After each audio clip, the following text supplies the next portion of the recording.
Hello friends, आइए हम आज का बाइबल अध्ययन शुरू करते हैं।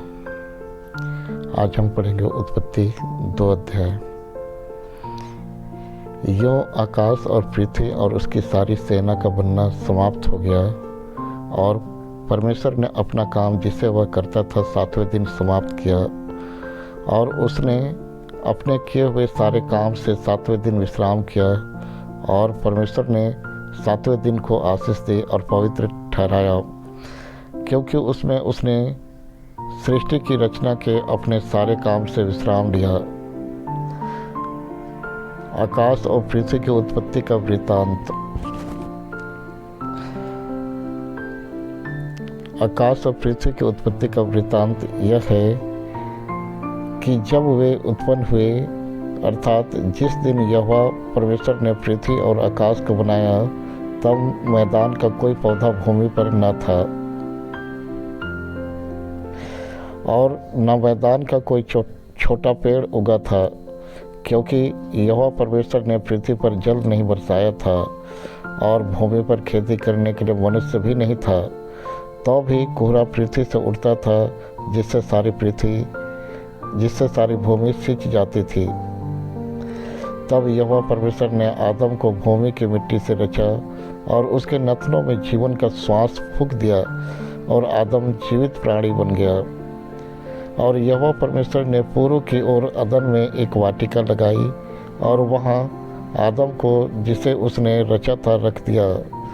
और यहोवा परमेश्वर ने भूमि से सब भांति के वृक्ष जो देखने में मनोहर और जिनके फल खाने में अच्छे हैं उगाए, और वाटिका के बीच में जीवन के वृक्ष को और भले या बुरे के ज्ञान के वृक्ष को भी लगाया।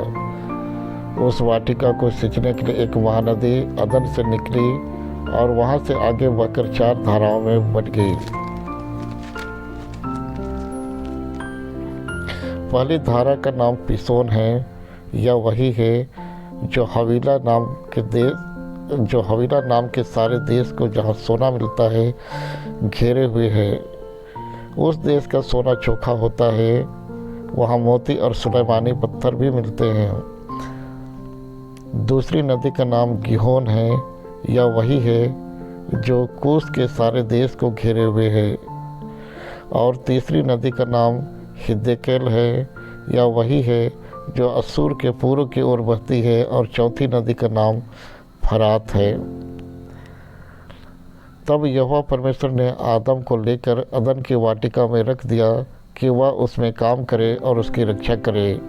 और यहोवा परमेश्वर ने आदम को यह आज्ञा दी, तू वाटिका के सब वृक्षों का फल बिना खटके खा सकता है, पर भले या बुरे के ज्ञान का जो वृक्ष है उसका फल तू कभी ना खाना, क्योंकि जिस दिन तू उसका फल खाएगा उसी दिन अवश्य मर जाएगा। फिर यहोवा परमेश्वर ने कहा, आदम का अकेला रहना अच्छा नहीं, मैं उसके लिए ऐसा सहायक बनाऊंगा जो उससे मेल खाए। और यहोवा परमेश्वर ने भूमि में से सब जाति के बनाए पशुओं और आकाश के सब भांति के पक्षियों को रच कर आदम के पास ले आया कि देखे वह उसका क्या क्या नाम रखता है। और जिस जीवित प्राणी का जो नाम आदम ने रखा वही उसका नाम हो गया। अतः आदम ने सब जाति के घरेलू पशुओं और आकाश के पक्षियों और सब जाति के बनाए पशुओं के नाम रखे, परंतु आदम के लिए कोई ऐसा सहायक न मिला जो उससे मेल खा सके। तब यहोवा परमेश्वर ने आदम को भारी नींद में डाल दिया, और जब वह सो गया तब उसने उसकी एक पसली निकाल कर उसकी जगह मांस भर दिया। और यहोवा परमेश्वर ने उसकी पसली को जो उसने आदम में से निकाली थी स्त्री बना दिया और उसको आदम के पास ले आया। तब आदम ने कहा, अब यह मेरी हड्डियों में की हड्डी और मेरे मांस में का मांस है, इसलिए इसका नाम नारी होगा, क्योंकि यह नर में से निकाली गई है। इस कारण पुरुष अपने माता पिता को छोड़कर अपनी पत्नी से मिला रहेगा और वे एक ही तन बने रहेंगे। आदम और उसकी पत्नी दोनों नंगे थे पर लजाते न थे। परमेश्वर अपने इस वचन पर मोहताज से आशीष दे।